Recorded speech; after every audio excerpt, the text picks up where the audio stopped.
Olá, estudantes do quinto ano, tudo bem com vocês? Eu espero que estejam bem. Nós estamos iniciando então com a nossa aula de arte. Meu nome é Marcos, serei o professor de vocês nas videoaulas aqui. A gente vai tendo algumas orientações nessa aula, tá? Para a gente se organizando para esse ano letivo, certo? Vamos lá então. Então, primeiramente, aquele lembrete básico, Vocês têm se cuidado? Aquelas recomendações ainda são muito importantes, certo? Lavar as mãos com frequência, também higienizá-las usando álcool e gel. Ficar na casa sempre que possível, ficar em casa, O distanciamento social também é muito eficaz, então evitar aglomerações, evitar lugares com muitas pessoas, isso ajuda a gente a não se contaminar. Sempre usando máscaras, tá? Qualquer lugar que for, sempre com a máscara. E também higienizar superfícies usando álcool ou algum outro produto desinfetante, sempre que esses lugares forem sendo usados. Esses lembretes são importantes e é importante que a gente mantenha esses hábitos até termos vencido aqui o vírus, certo? Bom, como nós estamos iniciando, para essa aula você vai precisar aqui de alguns materiais. São materiais bem básicos aí que você já deve ter, Mesmo que ainda não comprou aquela lista de material, não tem problema. Você pode usar o material que você tem, que sobrou do ano passado, de repente. Se você tem lápis de cor que sobrou, lápis de escrever mesmo, não precisa descartá-los, jogá-los fora, Você pode ir usando aqui. Eu vou dar uns 30 segundos aqui só para você organizar esse material.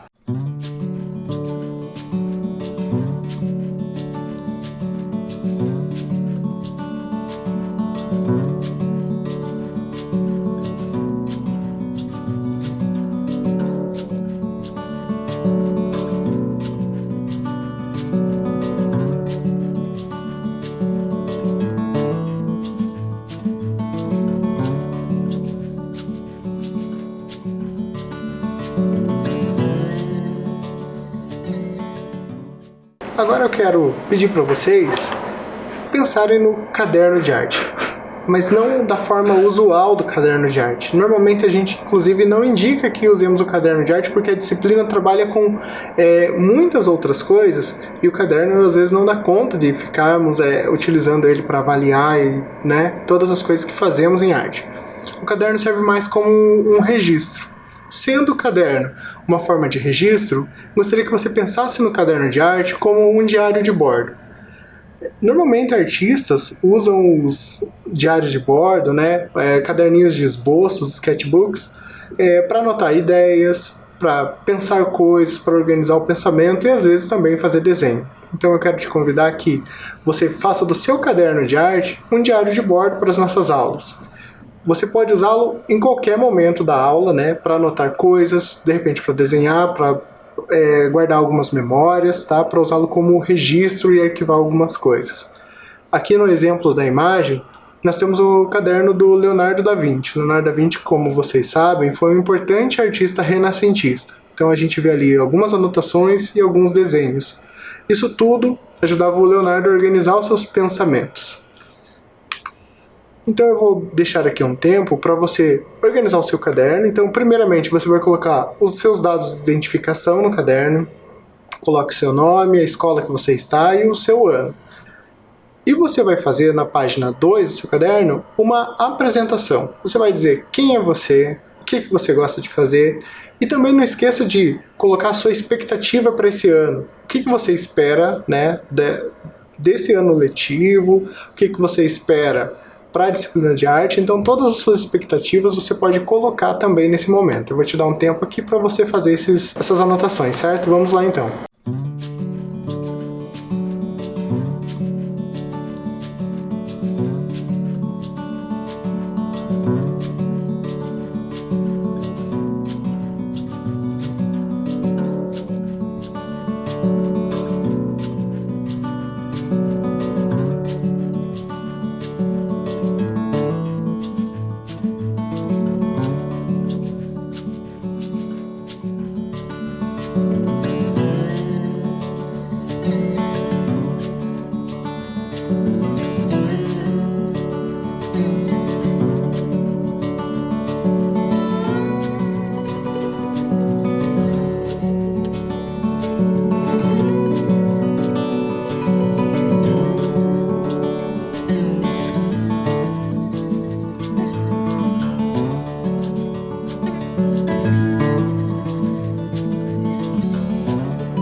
voltando aqui, agora falando um pouquinho mais sobre as aulas de arte, né?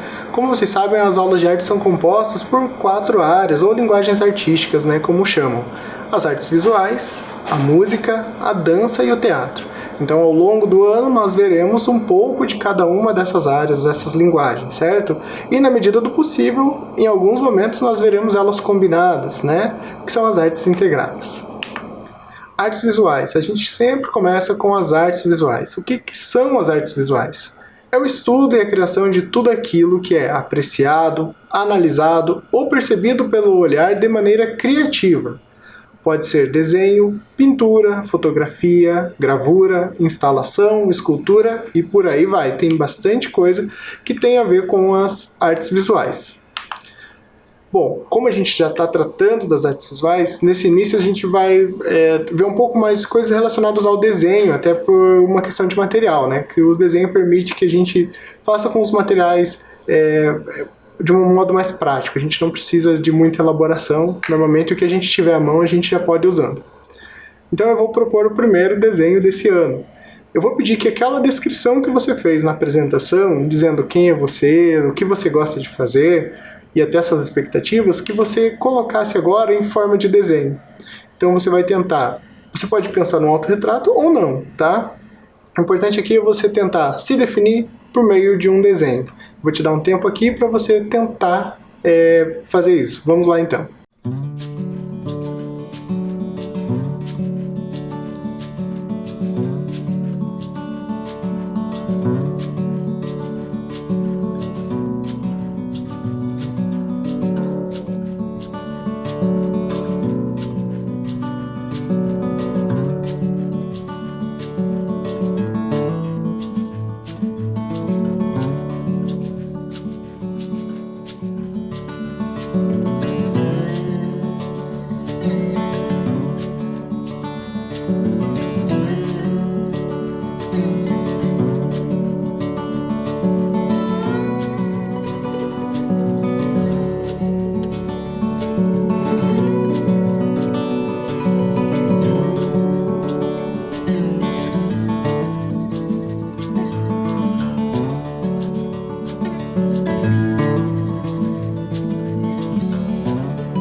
Outro aspecto bem importante que veremos aqui nas aulas tratando sobre as artes visuais é a leitura de imagens.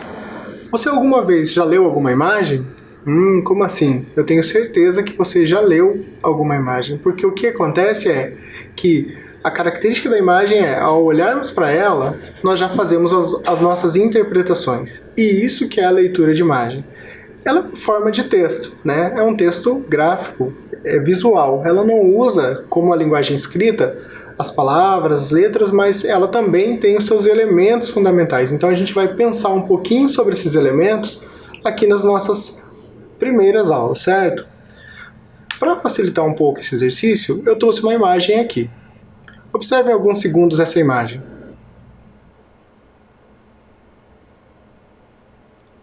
E aí, você já viu essa imagem em algum lugar? Eu tenho certeza que aqui na vida escolar sua, você de repente já viu esse trabalho, né? Trata-se da obra Abaporu, da Tarsila do Amaral. Na aula 2 nós vamos falar um pouco mais sobre a Tarsila do Amaral. Por hora vamos analisar este trabalho dela. Eu vou te dar algum tempinho aqui para você descrever o que você viu nessa imagem. Então pode ser tudo aquilo que você entendeu ou simplesmente aquilo que você está vendo. Vamos fazer isso então.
Então, você conseguiu descrever bastante coisa aí sobre essa imagem.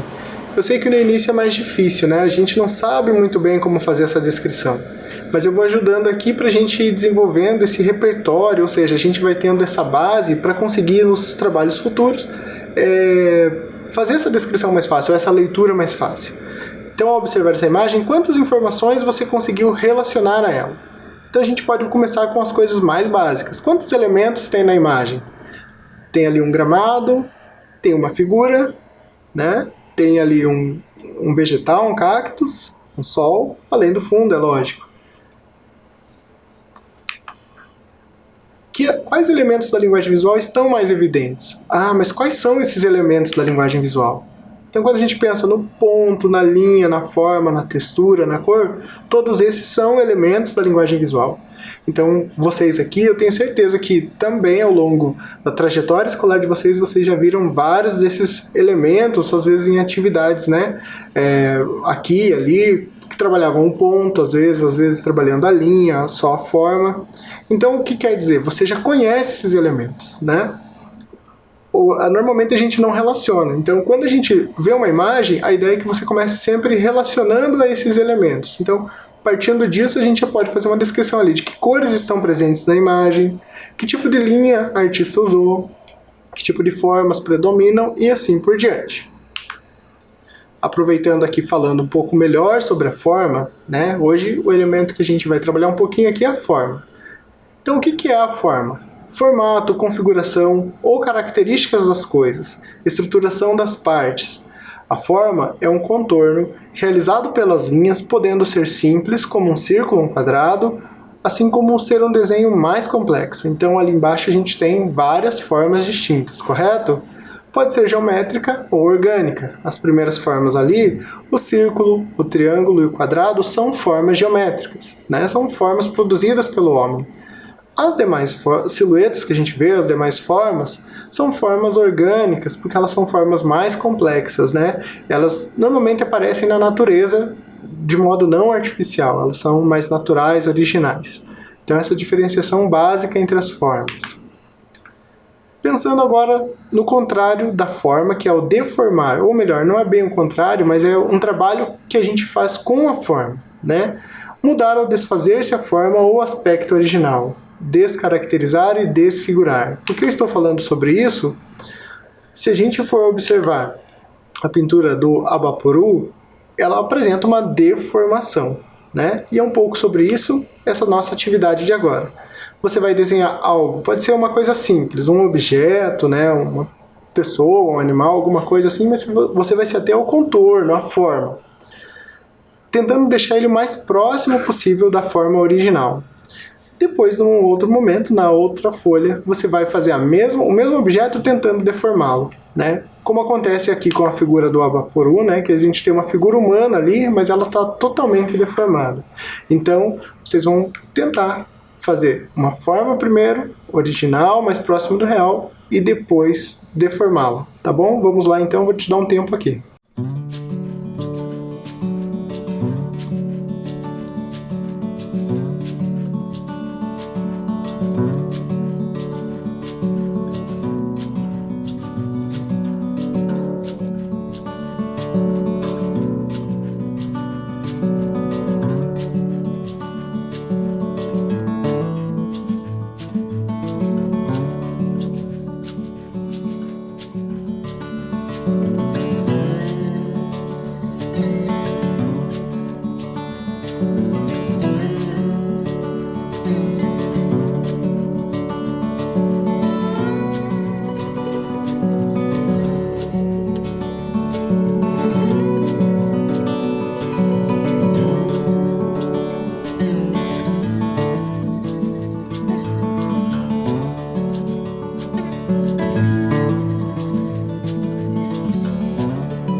Voltando aqui então, ainda sobre o Abaporu, algumas curiosidades.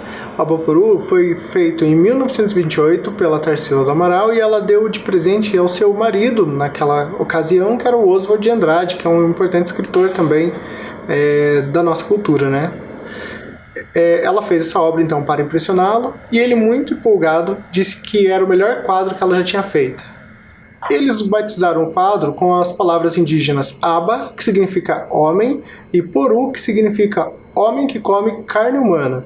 Ou seja, o Abaporu significa o antropófago. A gente vai ver um pouquinho melhor sobre isso também na próxima aula, mas é uma linguagem figurada, tá, gente? Aqui eles queriam dizer que na cultura é possível você comer a cultura do outro e transformá-lo em outra coisa. Em seguida, Oswald escreveu o Manifesto Antropófago e iniciou o movimento antropofágico, inspirados nessa obra. Então, olha o tamanho da importância dessa obra no nosso cenário, correto? Agora a gente vai fazer outra atividade, também ainda inspirado no Abaporu. Você vai fazer uma composição com uma figura e um fundo contrastantes. Olhando aqui novamente o Abaporu, nós percebemos um fundo em tons de azul, né? Tem várias gradações, mas é um fundo que usa apenas cor. E aí a figura destaca-se porque ela tem uma cor, né, bem diferente, uma forma bem diferente, então isso faz com que haja bastante contraste. A gente vai pensar um pouquinho nessa relação de fundo e figura, então eu vou pedir que primeiramente você faça um fundo com o material que você desejar, pode ser o lápis de grafite, fazendo uma textura, pode ser com lápis de cor, pensando uma cor, e sobre esse fundo você vai pensar já numa figura. Então se você deixar já o espaço reservado, se você estiver trabalhando desenho, para quem quiser pode trabalhar a silhueta ou a forma como um recorte. Se você tiver um papel colorido, você pode recortar uma forma e colar sobre esse fundo. Então agora a gente vai exercitar uma composição pensando a figura e o fundo, tá? Vamos lá então.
Muito bem, então retornando aqui.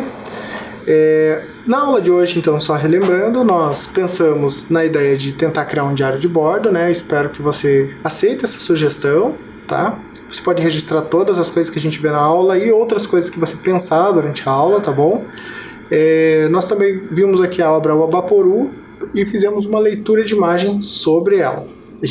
Na aula 2, a gente vai continuar trabalhando um pouquinho sobre a leitura de imagem, a gente vai conhecer um pouco melhor sobre a vida e obra da Tarsila do Amaral, que é a artista que criou o Abaporu, né? E vamos entender então um pouco melhor como funciona a leitura de imagem.